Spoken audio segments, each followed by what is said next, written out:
들려주신 이야기라고 했습니다. 태초부터 들려주신 이야기고요. 오늘은 믿음에 대해서 합니다. 믿음에 대해서 한번 읽어볼까요? 하나님께서 우리를 위해 하신 일을 내적 자세. 다시 한번 읽겠습니다.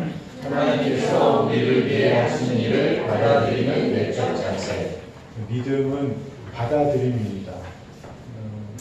아주 중요한 개념인데 로마서를 읽어가면서 우리가 파편적으로가 부정적인 의미가 아니라 종교 생활을 신앙 생활을 하면서 이렇게 부분적으로 받아들였던 것들을 한번 흐름 있게 쭉 정리하는 시간이 됐으면 좋겠습니다. 서론 부분을 제가 읽기 시작하겠습니다. 처음에 하나님께서 세상을 말씀으로 창조하시고 마지막 날에 사람을 만드셨습니다. 하나님께서 흙을 빚어 하나님을 닮은 사람을 친히 만드셨습니다. 사람은 하나님을 닮아서 고귀하고 사랑스럽게 만들어졌습니다. 하나님께서는 사랑스럽고 자랑스러운 사람에게 온 세상을 맡기셨습니다. 하나님 마음으로 성실하게 섬기며 가꾸라고 명령하셨습니다.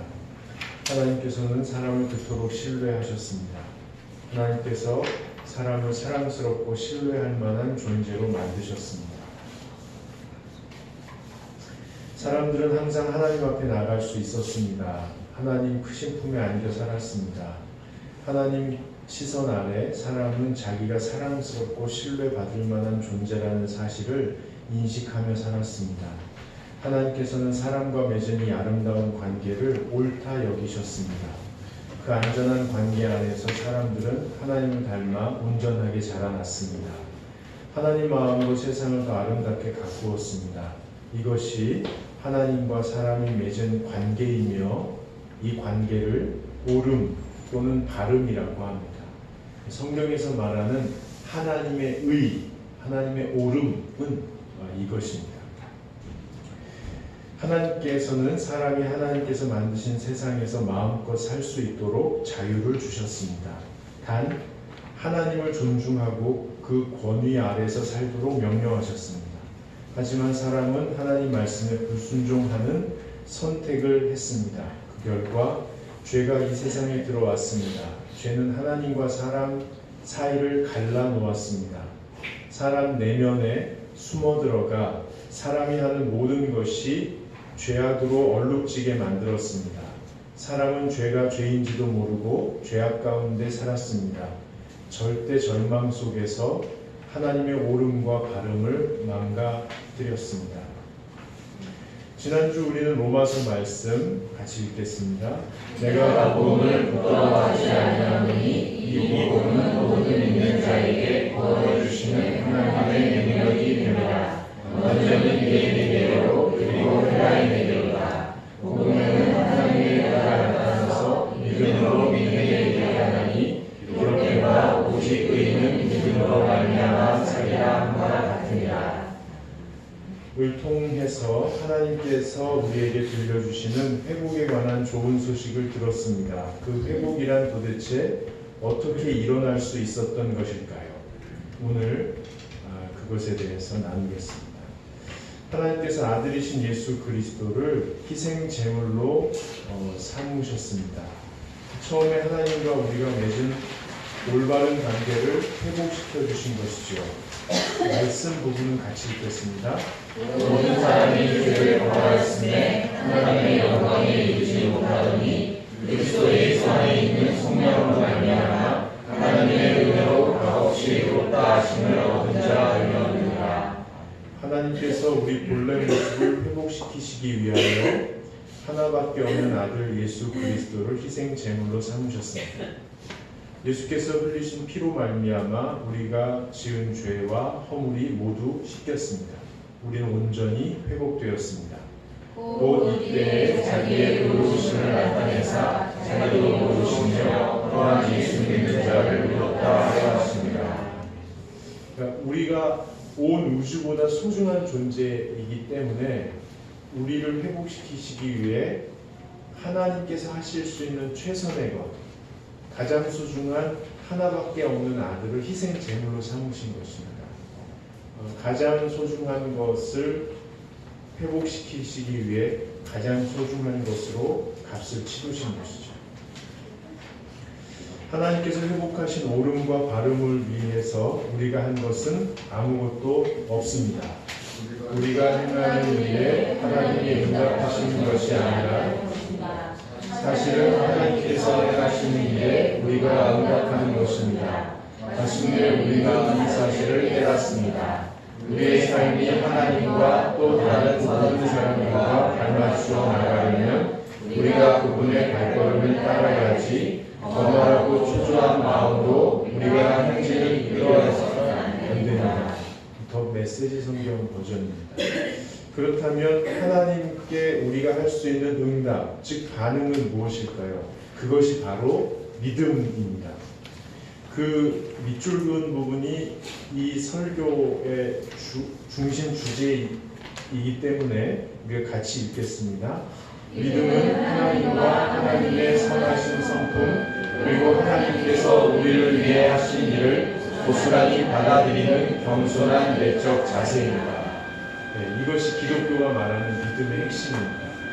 여러분 눈으로 그 부분을 다시 한번 읽어서 마음에 새기시기 바랍니다.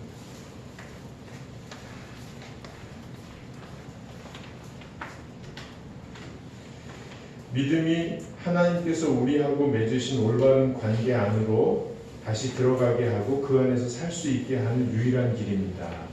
그 앞에 있는 메시지 성경을 개역개정으로 다시 한번 써놓았습니다. 읽겠습니다. 그런즉 잘할 때가 어디 있을 수 없느니라. 무슨 법으로냐 행위로냐 아니라 대신 믿음의 법으로냐. 그러므로 사람이 의롭다 하심을 얻은 것은 율법의 행위에 있지 않고 믿음으로 되는 줄 우리가 인정합니다. 예를 들면 아브라함, 그는 선하신 하나님께서 하신 약속을 고스란히 받아들였습니다. 하나님께서는 겸손한 내적 자세를 보이신 아브라함을 오름, 바름으로 여기셨습니다. 성경이 무엇을 말하느냐? 아브라함이 하나님을 믿음에 그것이 그에게 의로 여김이라. 다윗, 그도 선하신 하나님께서 베푸신 용서를 겸손히 받아들였습니다. 하나님께서 다윗을 오름과 바름으로 여기셨습니다. 불법이 사함을 받고 죄가 가려짐을 받은 사람들은 복이 있고 주께서 그 죄를 인정하지 아니하신 사람은 복이 있도다 함과 같으니라. 로마서는 믿음에 대해서 아브라함과 다윗 예를 듭니다. 하나님께서 아브라함을 옳다 여기실 때 아브라함은 할례를 받기 전이었습니다. 세상에는 율법이 소개되지 않은 때였습니다. 할례와 율법은 믿음을 통해 하나님으로부터 바르다 인정을 받은 사람에게 주어지는 증표들 중에 하나일 수도 있다는 이야기입니다. 그러므로 유대인이나 헬라인이나 하나님과 하나님의 선하심 그리고 하나님께서 하신 일을 고스란히 받아들이는 사람은 누구나 하나님의 오름과 바름에 들어올 수 있습니다. 아브라함이 바랄 수 없는 중에 바라고 믿었으니 이는 내 후손이 이가 되리라 하신 말씀대로 많은 민족의 조상이 되게 하려 하십니다. 여기 조금 배경 설명이 필요한데요. 유대인들 중에 그리스도인이 된 사람이 있고 이방인들 중에 그리스도인이 된 사람이 한 교회에 들어 있었잖아요. 둘이 갈등이 일어난 거예요. 유대인 중에 그리스도인이 된 사람은 그래도 율법을 지켜야지, 할례를 받아야지, 교회 공동체에서 이거는 지켜야지, 이거 지키지 않으면 구원하고는 좀 거리가 있어라고 강조하는 사람들이 있었고, 무슨 소리야? 바울 선생님 얘기 들어보니까 뭐 피채 먹는 거, 죽음 뭐 이거 몇 가지 빼고는 예수님을 영접하면 다 구원을 받을 수 있다고 하는데 무슨 소리야? 하면서 서로 심한 갈등이 일어났습니다. 거기에 대해서 그 로마 교회에는 그 교회 안에서 갈등이 일어나니까 로마의 지도자가 이 유대인들을 기독교인 유대인 중에 그리스도인 된 사람과 유대인 중에 그리스도인이 아닌 디아스포라 됐던 흩어졌던 사람들 다 내쫓아 버린 거예요. 얘네 자꾸 종교 집단이 분쟁을 일으키니까 유대인들 다 나가라. 그러고 나서 그 지도자가 죽고 다른 지도자가 세워지면서 이들을 받아들인 거죠. 그때 없을 때 헬라인, 로마의 시민 중에 그리스도인이 된 사람들이 교회에 가득 차게 되었고 다시 돌아온 유대계 그리스도인들이 좀 적어졌어요.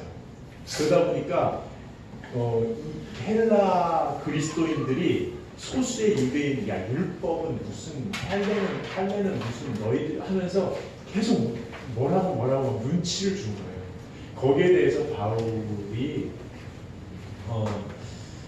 그 갈등을 좀 잠잠케 하는 과정에서 이런 얘기를 풀어가는 겁니다. 또 이제 소수가 된 유대인들은 더 고집을 부리는 거죠. 차라리 인정을 해주고 대화를 하자 그러면 되는데 자꾸만 무시를 하니까 더 고집스럽게 율법과 할례를 붙들고 이것만 구원을 줄 수 있어라고 더 공공연하게 강조를 하는 거예요. 그 갈등에 대해서 이제 바울이 하나님께서 아브라함을 옳다 여기실 때 할례를 받기 전이었고 율법도 소개되기 전이었습니다. 믿음을 보고 하나님이 참 옳다 하고 증표를 준 거지 이거를 꼭 붙들어야만 하나님 앞에 오름이 되는 건 아닙니다 라고 설명해 주는 거예요. 자, 그 다음에 보겠습니다. 하나님께서 아브라함에게 큰 민족을 이루도록 하시겠다고 약속하셨죠. 그 후에 아브라함이 100세가 되었을 때 아들로 이삭을 주었습니다. 그 전까지 아브라함은 늙고 그의 아내도 임신이 불가능한 상태였습니다. 하지만 아브라함은 하나님께서 하신 약속이 성취될 것을 신뢰했습니다. 같이 읽겠습니다. 그가 100세가 되어 자기 몸이 죽은 것 같고 사라의 태가 죽은 것 같음을 알고도 믿음이 약하여지지 아니하고 믿음이 없이 하나님의 약속을 의심하지 않고 믿음으로 견고하여져서 하나님께 영광을 돌리며 약속하신 그것을 또한 이미 이루실 줄 확신하였으니 그러므로 그것이 그에게 의로 여겨졌느니라. 우리가 하나님과 하나님의 선하심 그리고 그 선하신 하나님이 우리를 위해 하신 일을 받아들일 때 우리는 하나님과 올바른 관계 속에 머물 수 있게 됩니다. 우리는 우리 자신이 얼마나 사랑스러운 존재이며 신뢰받아 마땅한 존재인지 서서히 실감하기 시작합니다. 이 영적인 긴장이 풀려가기 시작한다는 거예요. 아울러 하나님께서는 그토록 안전하고 아름다운 삶을 우리에게 허락하시기 위해 당신에게 하나밖에 없는 아들 예수 그리스도를 희생 제물로 삼으신 것, 그것을 우리가 기억해야 합니다. 예수는 우리가 범죄한 것 때문에 대중이 되고 또 우리를 의롭다 하시기 위하여 살아나셨습니다. 고단한 일상 속에서 지칠 때, 가까운 관계 틀어져 상할 때, 소중한 계획 비틀려 아플 때, 그래서 정말 딱 죽을 것 같네 라고 느낄 때 하나님 자녀로서의 우리 신분이 한터럭도 훼손되지 않는다는 사실을 기억해야 합니다.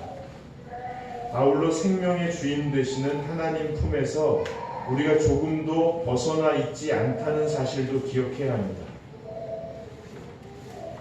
어처구니 없는 실수로 징계가 예측될 때, 모든 사람이 내게 손가락질 하려고 할 때, 심지어 나도 나에게 지긋지긋해질 때, 그래서 정말 딱 죽고 싶네 라고 느낄 때 하나님께서 여전히 나를 사랑하시고 신뢰하신다는 사실을 기억해야 합니다. 예수님 덕분에 회복된 하나님과 우리가 맺은 올바른 관계 속에서 우리는 온전한 사람으로 지속적으로 자라나고 있기 때문입니다. 이 놀라운 은혜를 받아들이는 것이 믿음입니다. 우리가 받아들이는 것 말고 할 수 있는 것은 아무것도 없습니다. 우리는 예수 그리스도 덕분에 하나님에게 옳다라고 인정받았습니다. 우리는 이제 하나님 안에서 안심하고 평화롭게 살아도 됩니다. 그러므로 우리가 믿음으로 의롭다 하심을 받았으니 우리 주 예수 그리스도로 말미암아 하나님과 화평을 누리자. 사는 동안 우리는 생각지도 못한 어려움을 당할 수도 있습니다. 그때도 우리는 소망을 품을 수 있습니다. 왜냐하면 도저히 옳음이라고 여길 수 없을 때 우리에게 찾아오셔서 우리를 위해 희생하심으로 우리가 발음이 되었다고, 아니 원래 발음이었다고 칭찬하신, 개인적으로는 칭찬이지만 세상에는 선언하신 예수께서 여전히 우리를 위해 우리 내면에서 일하고 계시기 때문입니다. 우리가 아직 죄인 되었을 때 그리스도께서 우리를 위하여 죽으심으로 하나님께서 우리에게 대한 자기의 사랑을 확증하십니다. 우리가 즐거워할 수 있는 이유는 우리 속에서 우리를 위해서 일하시는 예수님께서 우리가 온전하게 될 것을 믿고 일하고 계시고 늘 우리 편을 들어주시기 때문에 그렇습니다. 그뿐 아니라 이제 우리로 함께하게 하신 우리 주 예수 그리스도로 말미암아 하나님 안에서 또한 즐거워합니다. 우리가 온전한 사람으로 자라나도록 돕기 위해 우리 내면에서 섬세하고 성실하게 일하시는 주님을 받아들이는 것밖에 우리가 할 수 있는 게 뭐가 있을까요? 사실 첫사람 아담이 하나님께 불순종함으로 이 세상에 들어온 죄는 아무도 모르는 사이에 독버섯처럼 번졌습니다. 그러므로 한 사람으로 말미암아 죄가 세상에 들어오고 죄로 말미암아 사망이 들어왔나니 이와 같이 모든 사람이 죄를 지었으므로 사망이 모든 사람에게 이르렀느니라. 죄로 말미암아 모든 사람이 죽을 수밖에 없었습니다. 예수 그리스도는 그 죽음의 그 거대하고 도도한, 누구도 거스를 수 없는 그 흐름을 완전히 뒤엎어버릴 만큼 놀라운 은혜를 우리에게 주신 분이십니다. 한 사람의 범죄로 말미암아 사망이 또 한 사람을 통하여 왕노릇하였은즉 또 은혜와 의의 선물을 넘치게 받은 자들은 한 분 예수 그리스도를 통하여 생명하에서 왕노릇하리로다. 한 사람이 순종하지 아니함으로 많은 사람이 죄인 된 것 같이 한 사람이 순종하심으로 많은 사람이 의인이 되리라. 이 놀라운 일을 하신 예수를 우리가 이해하거나 우리의 그 인지 능력 범위 안에서 믿을 만한지 신뢰할 만한지 신뢰하지 않을 만한지를 분간하는 것 자체가 사실은 쉽지 않습니다. 계속 읽겠습니다. 하나님의 은혜는 모든 죄를 덮는다 하니 이제 마음대로 살아도 될 것인가? 어차피 덮일 죄라면 무슨 상관이 있겠나? 이렇게 잠깐만요. 읽을까요? 그런즉 우리가 무슨 말을 하리요? 은혜를 더하게 하려고 죄에 더하리이다. 이게 우리 그리스도인들의 내적인 갈등을 촉발하는 그런 이유이기도 합니다. 우리의 죄를 예수님의 은혜로 다 덮으셨다.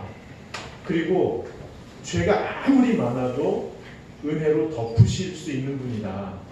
그렇다면 어차피 그렇게 된 거 이제 우리가 자유롭게 죄를 마음껏 지어서 그 죄, 모든 죄를 덮어버릴 은혜가 얼마나 큰지를 인류 역사 속에 드러내는데 도움이 된다면 내가 마음껏 살아도 무슨 상관이냐 이렇게 생각할 수 있다는 거죠. 많은 그리스도인들이 예수 그리스도를 영접한 다음에 성화의 길로 꾸준히 들어서다가 지칠 때 또는 과거의 세상의 죄의 맛에서 빠져나오지 못할 때 이런 생각을 하면서 그 자리에 계속 머무는 경향이 있습니다. 바울은 그에 대해서 결코 그렇지 않다라고 이야기합니다. 우리는 예수 그리스도와 함께 죽었습니다. 죄에 반응하여 종노릇하던 육체가 사라졌습니다. 여기서 말하는 육체는 우리 몸을 말하는 게 아니고요. 영적인 것과 세속적인 것을 말할 때 이 세속적인 것을 즐거워하는 육적인 것을 말합니다. 우리는 예수 그리스도와 함께 살았습니다. 우리의 영이 깨어나서 하나님께 자유롭게 반응할 수 있게 되었습니다. 우리가 세례를 받을 때 일어난 일이 바로 이것입니다. 물 아래로 들어갔을 때 우리는 죄라는 옛 나라를 뒤에 남겨두고 떠난 것입니다. 그 물에서 올라올 때 우리는 은혜라는 새 나라에 들어간 것입니다.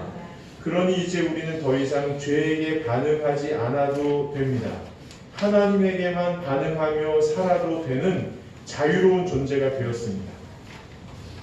율법 아래 있을 때 우리는 모든 생각, 느낌 그리고 행동에 대해서 점검을 받았습니다. 조금만 삐끗하면 무섭게 달려들어 죄를 책망하는 세력 앞에 위축되었습니다. 수많은 손가락질 앞에서 한순간도 죄책감 아래서 벗어날 수 없었습니다. 하지만 은혜 아래 있을 때 우리는 모든 생각, 느낌 그리고 행동에 대해서 수용적 반응을 경험합니다. 아, 그래서 그런 거구나. 존재 자체가 사랑스럽고 자랑스럽다고, 무엇이든지 잘할 수 있다고, 실수해도 괜찮다고, 다시 서도록 도와주겠다고 격려와 응원을 받기 시작합니다. 예수 믿는 사람의 성품도 이렇게 그래서 변화되어 갑니다. 같이 읽겠습니다. 죄가 너희를 주장하지 못하니 이는 너희가 법 아래 있지 아니하고 은혜 아래 있습니다. 이제는 우리가 얽매였던 것에 대하여 죽었으므로 율법에서 벗어났으니 이러므로 우리가 영원히 새로운 것으로 섬길 것이요 물론 그 종에 묶은 것으로 아니하였습니다. 물론 자유로운 존재가 된 우리는 계속 죄를 저지르며 살 수도 있습니다. 하지만 우리는 알고 있습니다. 하고 싶은 대로 마음대로 살았던 시절, 결국 막다른 골목에서 마주쳤던 그 참담함을 우리는 기억하고 있습니다.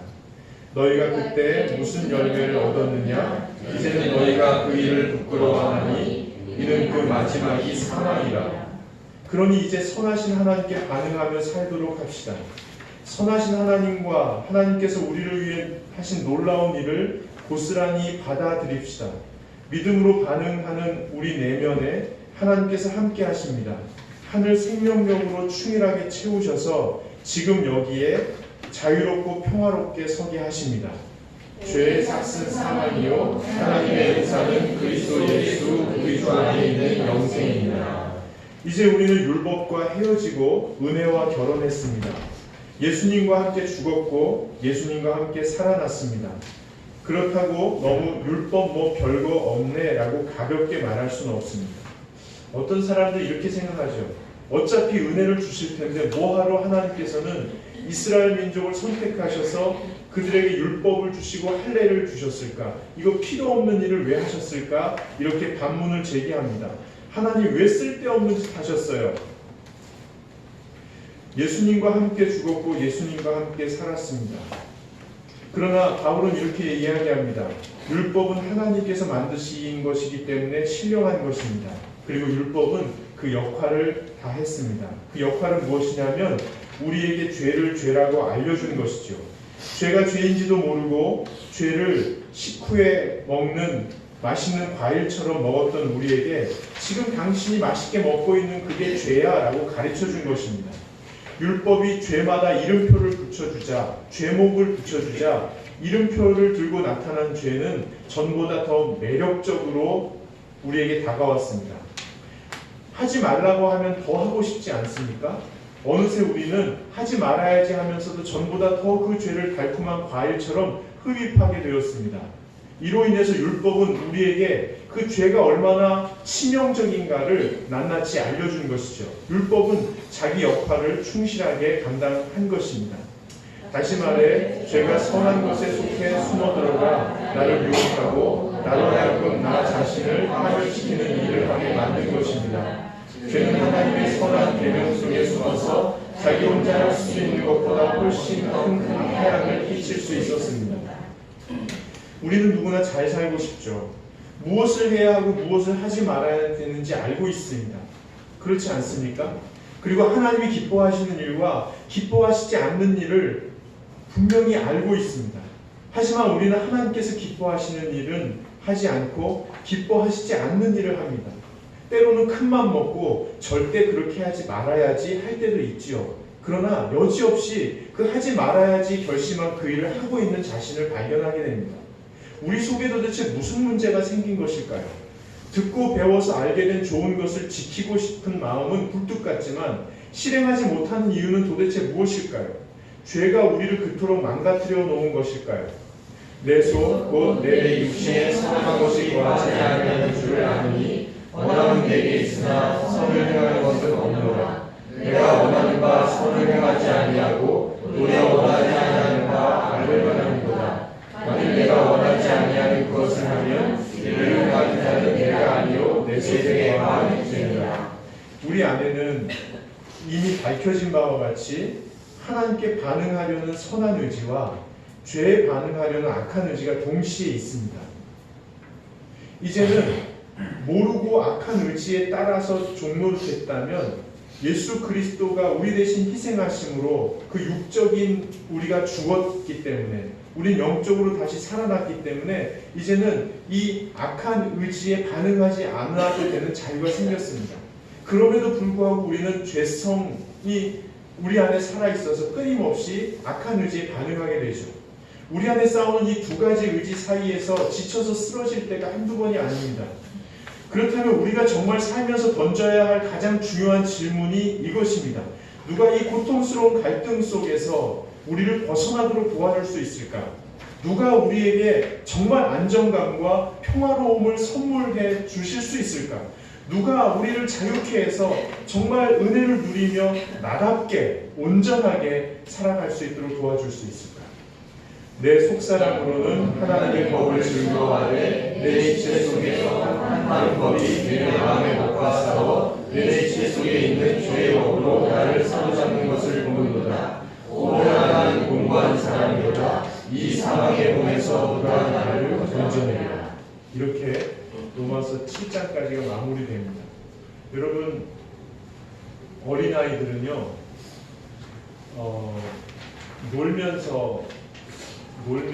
놀이를 통해 놀면서 몸으로 세상을 배웁니다. 그 어린아이들이 노는 놀이를 보면 까꿍,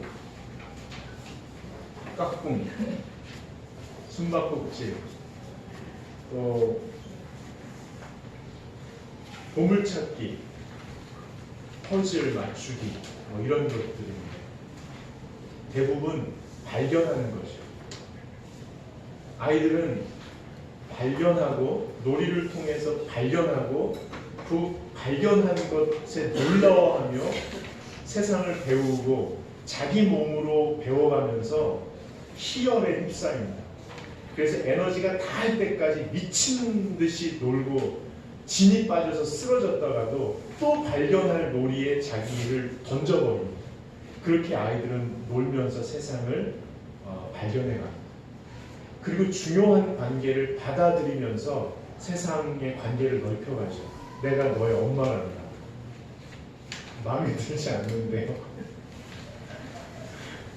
얘가 네 동생이야. 마음에 들죠. 이분이 너의 선생님이고 이분이 너의 전도사님이고 중요한 관계를 받아들이면서 살았습니다. 근데 이 아이들이 지루해질 때가 언제냐면 학교를 들어가는 거예요. 놀이와 배움이 분리되죠. 그리고 몸으로 배우던 세상을 누군가 발견해서 글로 정리한 걸 처음 보는 선생님이 전달해 줄 때 식상해합니다. 그러면서 자라나면서 이제 배움은 받아들이는 것이 아니고 획득하는 게 됩니다. 누가 더 많이 획득해서 성적을 높이 받느냐. 그리고 중요한 관계를 받아들이는 것이 아니라 자기의 가치를 극대화시켜서 다른 사람이 나에게 찾아오도록 만드는 것으로 바뀌어갑니다. 점점 세상은 지루해지죠. 발견되는 것도 받아들이는 것도 없습니다. 천국은 어린아이 같은 사람만 들어간다고 합니다. 받아들이는 사람, 발견하는 사람. 믿음은 하나님과 그 하나님의 선하심과 그 선하신 하나님이 우리를 위해서 하신 일을 고스란히 받아들이는 진리입니다. 하나님의 관계를 받아들이는 것. 여러분, 이번 한 주간 동안 사시면서 이 믿음의 신비로움을 다시 한번 받아들이시길 바랍니다.